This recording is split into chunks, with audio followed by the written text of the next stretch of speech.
Ya, teman-teman semua, kembali lagi bersama saya Abu Najma.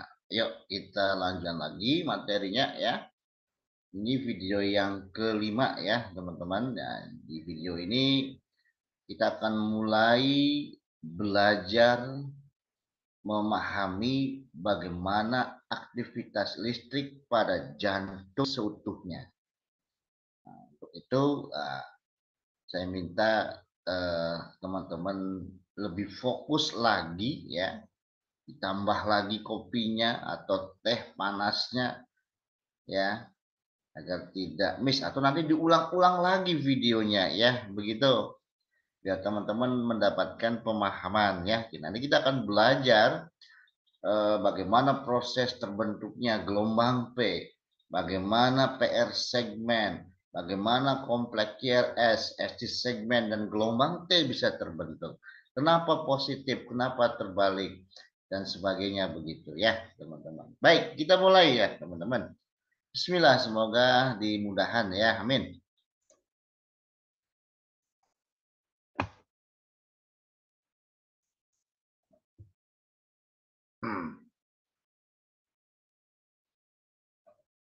Ya, oke.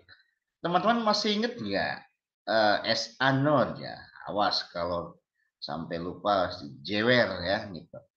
S anode ya. Ingat posisi S anode. Nah, tolong diingat-ingat ya. Walaupun kita tidak bahas secara detail ya, seperti yang Pak Bu jelaskan di kelas yang berbayar ya. Teman-teman harus tahu bahwa S anode posisinya di atrium kanan ya, di bagian atas ya. Dan jangan lupa impuls dasar atau impuls normal yang dikeluarkan oleh S anode itu antara 60 sampai 100 kali per menit ya. Gitu. Nah, ini S anode nih teman-teman ya. Nah, dari S anode ya, impuls yang dikeluarkan oleh S anode, nah, dari S anode impuls akan menyebar ya, sekali lagi Pak ulangi. Impuls dari S anode akan menyebar melalui sistem konduksi jantung ke atrium ya. Nanti penyebaran impuls ini ya melalui sistem konduksi di atrium akan mengarah ke segala arah teman-teman. Digambarkan oleh vektor-vektor jantung. Silakan bisa dilihat di sini ya. Banyak vektor-vektor jantungnya yang mengarah ke segala arah. Oke, teman-teman ya. Nah, kumpulan dari vektor-vektor jantung ini ya akan mempunyai arah utama, teman-teman ya. Akan memiliki apa? Arah utama atau vektor utama. Nah, vektor utama inilah yang dimaksud dengan aksis jantung. Nah, ini yang harus kita pegang.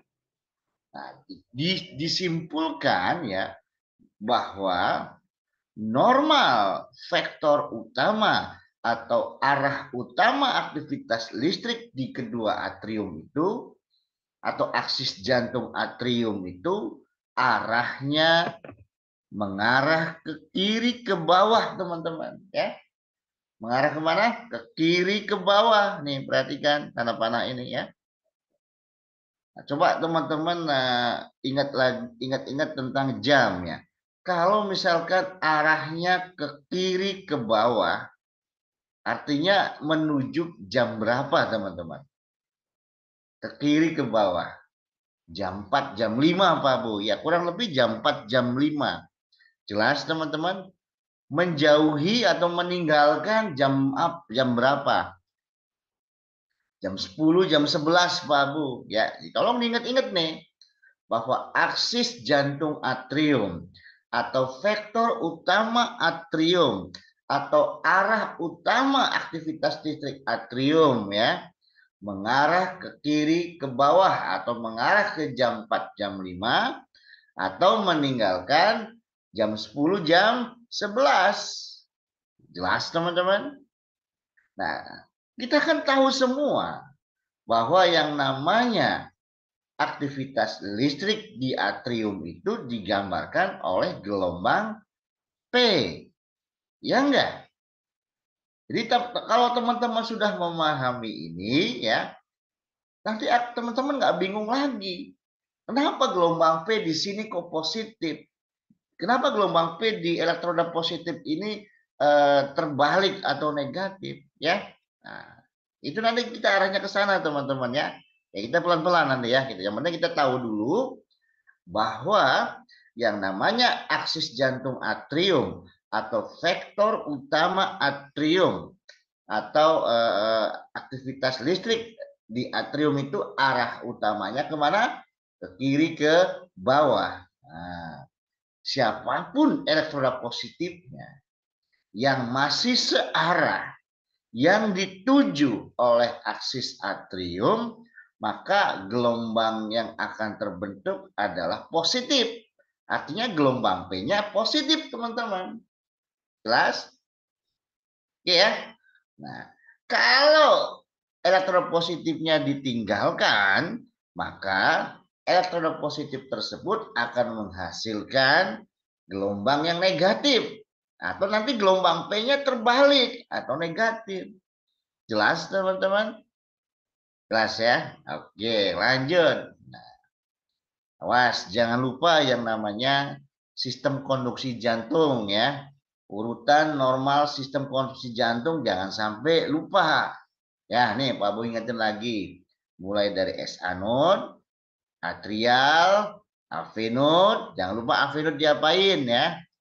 Diredam ya atau diperlambat atau di delay ya begitu, kemudian masuk ke Purkinje cell. Oke, nah ini kan baru nyampe atrium nih impulsnya ya kan, ya awalnya kan dari S anode, nah ini baru nyampe atrial ya atau atrium. Nah seperti yang Pak Bu bilang sebelumnya, nggak ada jalan lagi menuju ke ventricle ya, selain harus mampir dulu di AV node ya.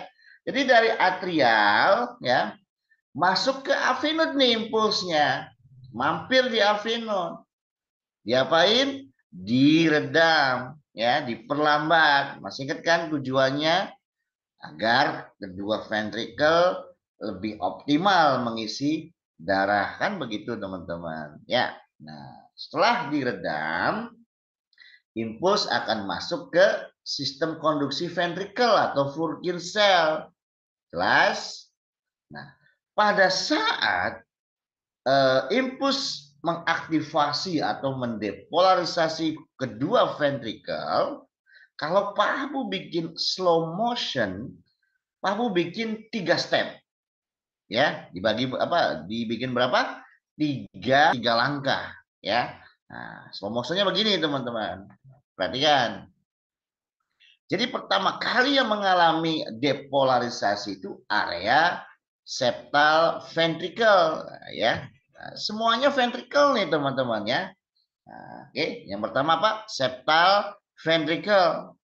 Seperti biasa digambarkan oleh vektor-vektor jantung. Nah, ini sama mengarah ke segala arah juga sebenarnya ya. Banyak kan kayak tadi di atrium ya kan. Nah, kemudian yang step yang kedua, kedua ventricle, ventricle kiri, ventricle kanan ya. Yang ketiga, kedua basal ventricle. Nah, semuanya digambarkan oleh vektor-vektor jantung yang mengarah ke segala arah. Nah, yuk kita rampingkan, kita sederhanakan di tiga area ini masing-masing arah utamanya kemana, vektor utamanya kemana, atau aksis jantungnya kemana, begitu. Jelas teman-teman? Nah, kalau sudah kita dapatkan masing-masing area kemana arah utamanya, kemana vektor utamanya atau aksis jantungnya, nanti dari tiga area ini kita pilih satu saja yang paling besar, kemana arahnya. Nanti itulah yang menjadi apa namanya pegangan kita ya, bahwa aktivitas listrik di ventricle arahnya begitu ya. Nah, yuk kita rampingkan dulu ya teman-teman. Tolong perhatikan. Nah, ternyata di septal ventricle arahnya ke kanan ke atas teman-teman. Jadi kalau ke kanan ke atas ke arah jam, 10 jam 11. Ya enggak? Masih ingat konsepnya? Siapapun elektroda positifnya, kalau dituju hasilnya positif. Oke. Kalau ditinggalkan hasilnya negatif gelombangnya, ya. Ingat itu teman-teman, ya. Oke, lanjut. Jadi vektor septal ventricle arahnya ke jam 10 jam 11 atau ke kanan atas, ya. Ya, meninggalkan jam 4 jam 5, ya, begitu. Oke. Sekarang yang kedua ventricle. Nah, yang ini yang ventricle kanan arahnya ke kanan bawah. Yang ventricle kiri ke kiri bawah. Nggak boleh ada dua. Ya, harus kita rampingkan lagi. Kemana arah utamanya? Dapatlah arah utamanya yang warna merah nih teman-teman. Tuh, yaitu ke kiri ke bawah. Hampir sama persis seperti atrium. Ya kan? Ke arah kiri ke bawah. Ke arah jam 4 jam 5. Meninggalkan jam 10 jam 11. Ya nggak teman-teman? Nah, oke lanjut. Nah, yang basal ventricle kurang lebihnya hampir sama seperti septal ventricle, ya, ke arah jam 10 jam 11. Nah, teman-teman kan bisa memilih nih, ya, dari tiga area ini, ya, septal ventricle, kedua basal ventricle, vektor utama yang paling besar area mana? Bisa ya? Ya tentunya ya area yaitu area kedua ventricle yang warna merah. Ya udah, artinya normalnya aktivitas listrik jantung di kedua ventricle atau vektor utama di ventricle atau aksis jantung ventricle arahnya ke kiri ke bawah. Jelas? Oke? Kita kan tahu bahwa yang namanya aktivitas listrik di ventricle itu digambarkan oleh EKG dengan kompleks QRS. Jelas teman-teman? Nah, ingat konsep kita yang sudah kita pelajari. Siapapun elektroda positifnya, kalau dituju oleh aksis jantung ventricle, ya, oke, atau vektor utama ventricle atau aktivitas apa arah utama aktivitas listrik di ventricle akan menghasilkan kompleks QRS gelombangnya dominan positif, ya, positif atau dominan positif, ya enggak. Tapi kalau yang ditinggalkan kompleks QRS-nya akan digambarkan dengan kompleks QRS negatif, ya, atau dominan negatif. Jelas teman-teman? Jelas ya? Nah, makanya kita apa namanya sering baca buku kenapa gelombang P positif apa positif di lead 2 ya kan, negatif di AVR. Nah, kita tahu jawabannya nanti dari sini.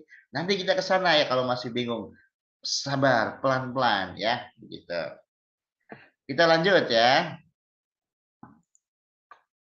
Nah, teman-teman ya, ingat yang namanya aktivitas listrik di ventricle itu mulainya dari lapisan endokardium, teman-teman ya. Jadi endokardium, miokardium, epikardium atau dari dalam keluar ya. Nah, lihat nih gambarnya yang A ya. Di gambar A ini adalah menandakan bahwa aktivitas depolarisasi pada ventricle itu dimulai dari dalam keluar, dari endokardium ke epikardium.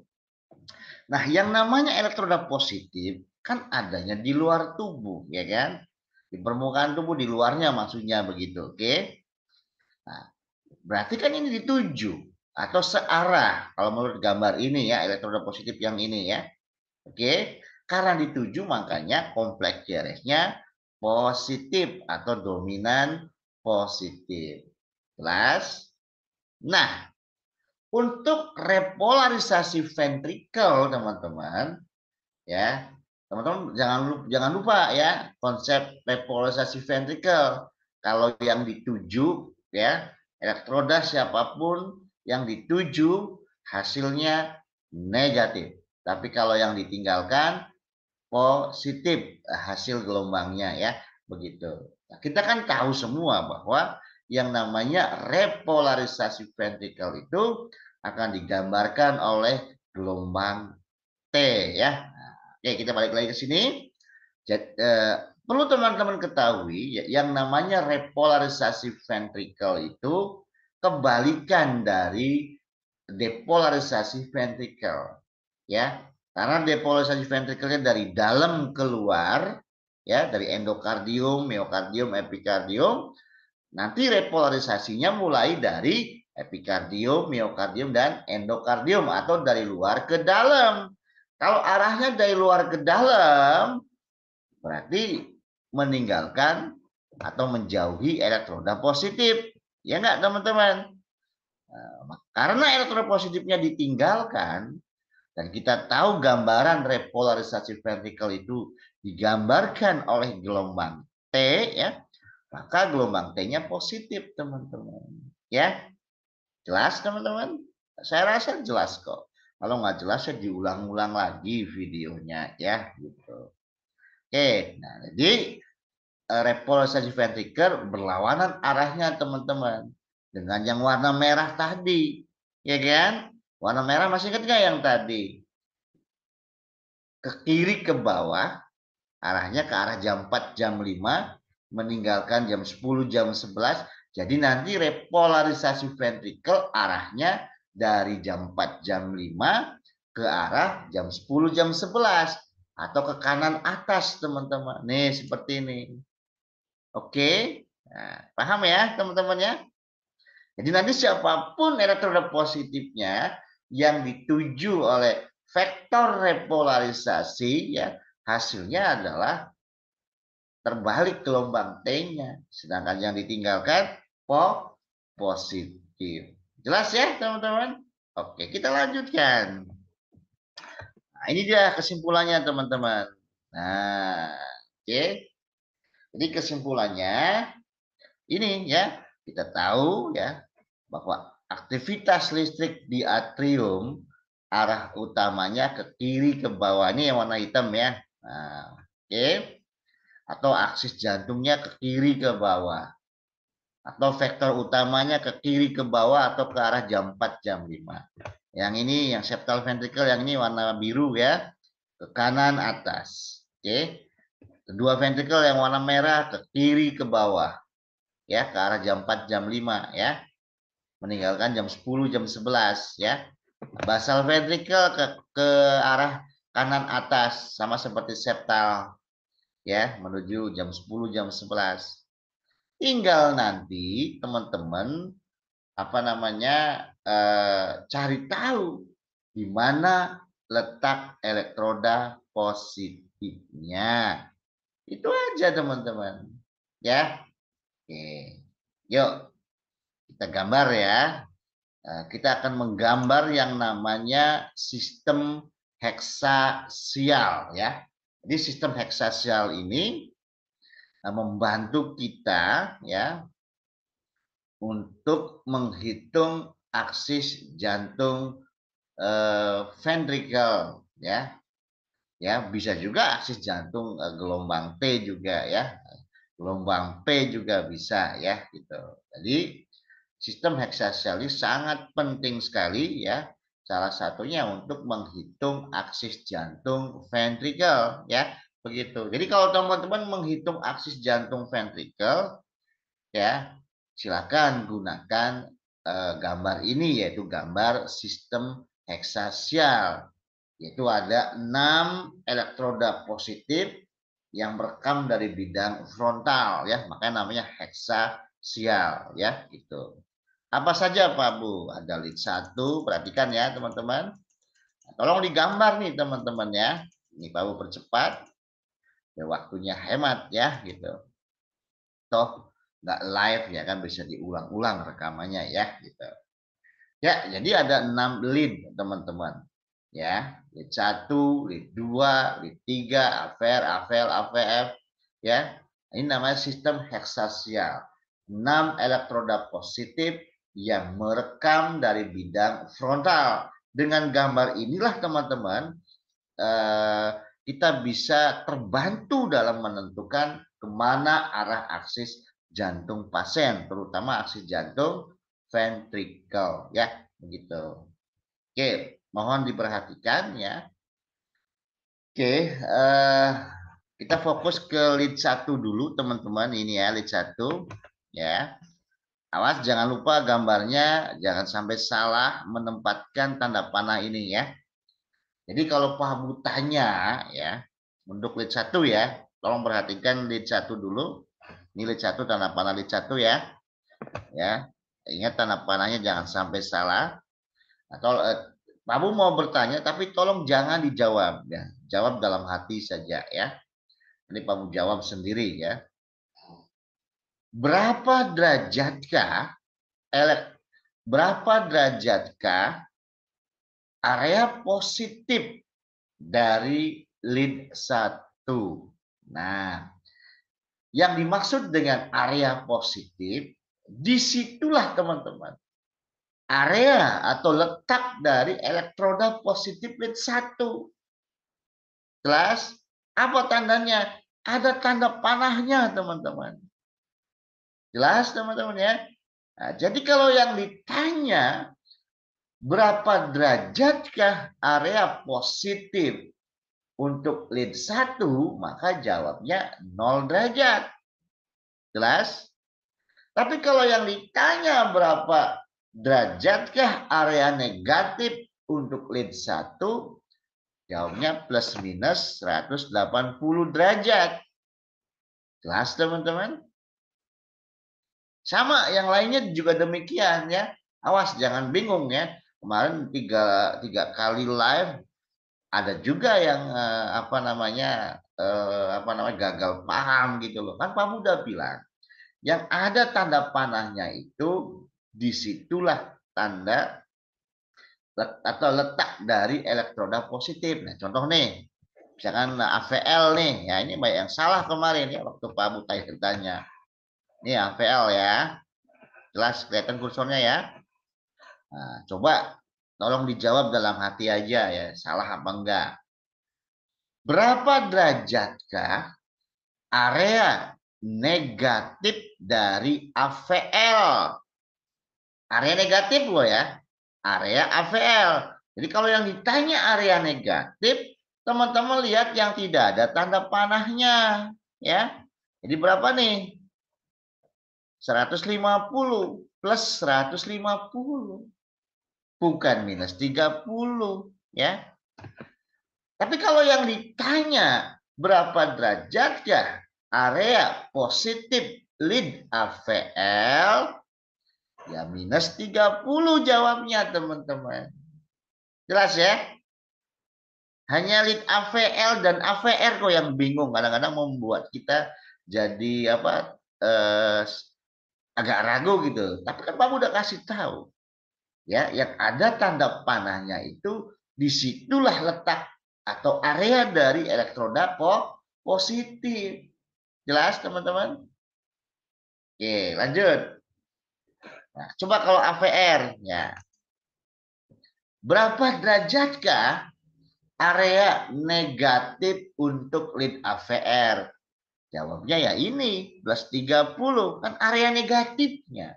Jadi yang tidak ada tanda panahnya. Yaitu plus 30. Begitu. Kalau ditanya berapa derajatkah area positif AVR ya minus 150 teman-teman. Jelas ya teman-teman ya? Oke, silakan diulang-ulang videonya ya. Nah, Bapak nggak mau lama-lama ya, nanti takutnya bosen ya. Ya nanti kita sambung ya. Nah, berikutnya di video ke-6 nanti ya, kita akan ambil 2 elektroda positif untuk merekam bagaimana gambaran EKG atau gelombang-gelombang EKG yang terbentuk dari kedua elektroda positif tertentu. Ya, jelas ya? Oke, nanti kita ketemu lagi di video ke-6 ya, teman-teman.